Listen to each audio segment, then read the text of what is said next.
نوم مې ډاکټر عبدالغفور وړ د پکتیکا ولایت د یونیسف مسؤل له هر څه نه مخکې د ګیام برمل او د سپیرې ولسوالۍ زلزله ځپلو ته تسلیت وړاندې کوو. شهیدانو ته الله تعالی جنت فردوس نصیب کړي او زخمیانو ته الله تعالی پاک له دربار نه عاجله او کامله شفا غواړو.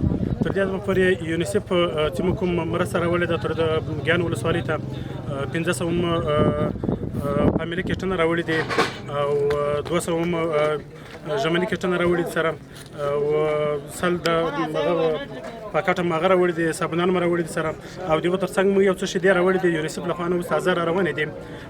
هغه د روغتیا وزارت نه راغلي دي، PND ریاست نه راغلي دي، قدرمن رئیس صاحب، باوري صاحب، نوابزي او شفیق الله صفي ځانګړي دغه شی رالېږلي دي پکتیکا ته.